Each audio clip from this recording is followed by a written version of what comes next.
Wow, we're actually on time today. Very surprising. So, uh, the first question, the group that took this question said that a black and white film makes it feel more serious, makes it feel more traditional. Traditional fits the theme of the film because it's in a very traditional court of law. The English law court is full of traditions, and so that fits the atmosphere. Serious also fits the subject, right? We're talking about a murder case. But the difference is if using color makes it feel less traditional and less serious, then maybe some parts of the movie we will not feel to be as serious. Some moments are actually quite exaggerated. For example, when Christine kills Leonard at the end, that's a very huge surprise. Maybe if it were in color, we would find it harder to accept that um, turn of events. Or another example could be when Christine is in the witness box and she kind of collapses, emotionally breaks down. Also very dramatic. Maybe if that were in color, it would be harder to accept. It wouldn't feel as serious, wouldn't feel as real. Another answer coming from this group is that because we're usually not used to watching movies in black and white, it makes our brain do a little more work. So it feels less like having fun and it feels more like having to actually use our brain when we watch a movie. And therefore, it could feel a little more boring. And, I get it. That could be true. But this is more about your experience watching movies. If you watch more black and white movies, your brain would get more and more used to it, and you could hopefully also enjoy black and white movies just as much as you enjoy color movies. And then if the movie were in color, we would get more detail, visual detail. And one answer from this group is that maybe this visual detail does not uh, is not the focus of the film. If the film is focusing on the information, then the extra detail of the color could be a distraction. Question 2. The group that took this question says that the first half of the movie is very important because it's how the movie tricks us. The court of law, the environment is very controlled, very neutral, or they try to make it neutral. We only see the facts. But the beginning of the film introduces us to the characters, to their situations, to their motivations. We get invested in their stories. We know what they care about. We know what each one wants, or we think we do. And that's the point. The film presents these people um, in one way. It turns out the reality is a different way. So the first half of the movie is where the movie starts to trick us. Question 3. Most of the film is exposition. The group that took this question said, it's fine. It wasn't too boring. It was okay. It was pretty interesting. And some ways that the film makes this information interesting is, first of all, we're not just looking at somebody saying it. We're looking at different people saying it. We're looking at other people reacting to it. So we don't just have the information, we have a whole situation where the information is presented.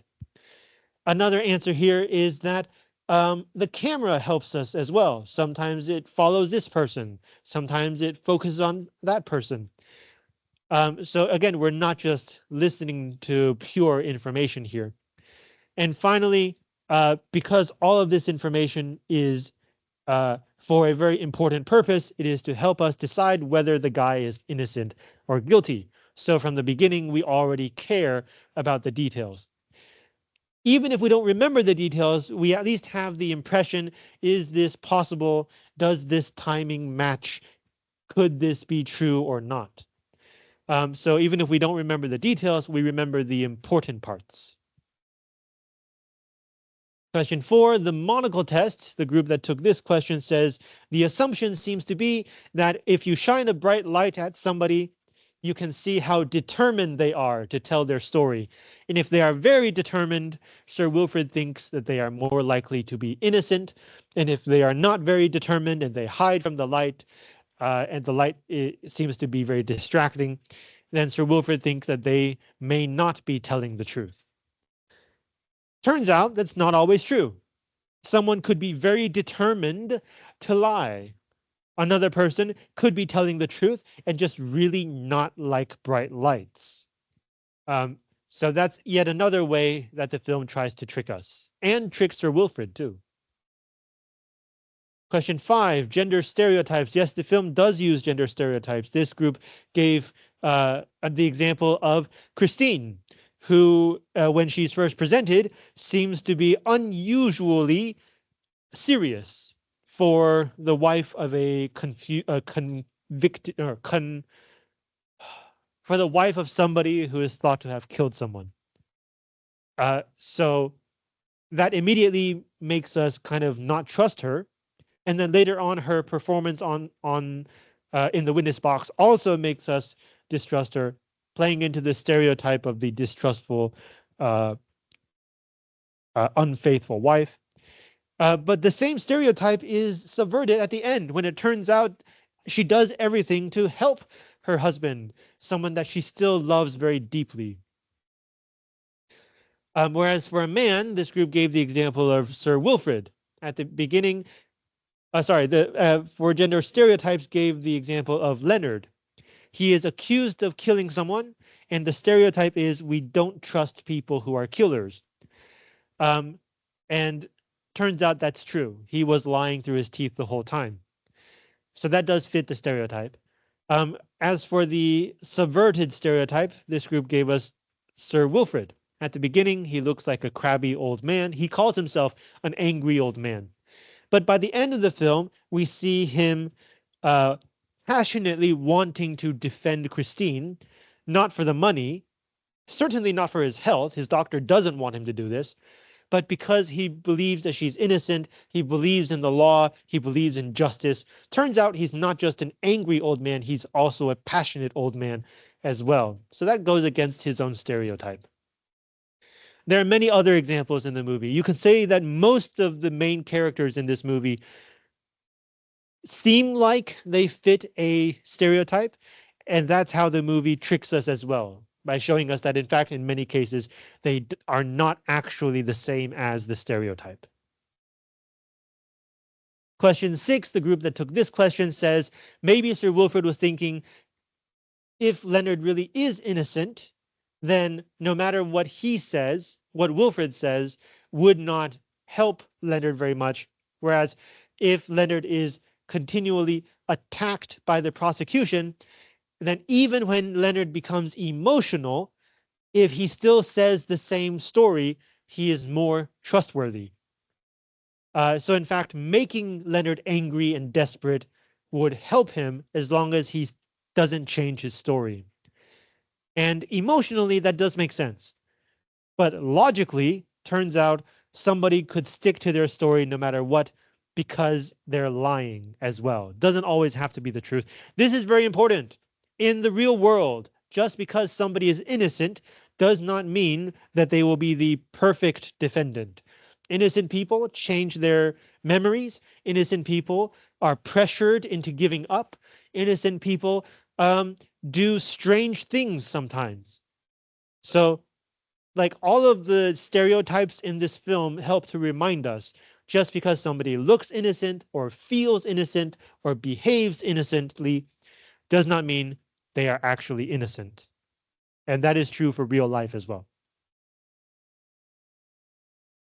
This leads us to question 7. Nobody took this question, so I'm talking about it.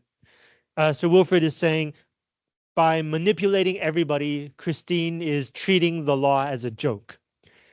Yeah, I kind of agree. But at the same time, at the beginning of the film, Sir Wilfrid also says that sometimes the law will punish innocent people. So he already knows that the law is not perfect.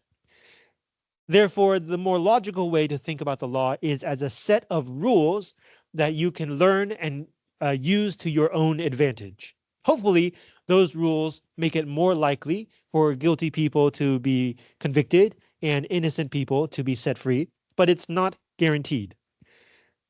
And if you think of the law as a set of rules, then it becomes more like a game. a set of rules. If you know the rules and you play it well, you're more likely to win. So the movie itself already shows how the law is not always serious, doesn't take the law very seriously. If it's open to manipulation, then it's not always just. Okay, you guys have other thoughts on the today's film? Okay, very important reminder. Next week we're watching a horror movie. Please prepare yourselves. See you next week.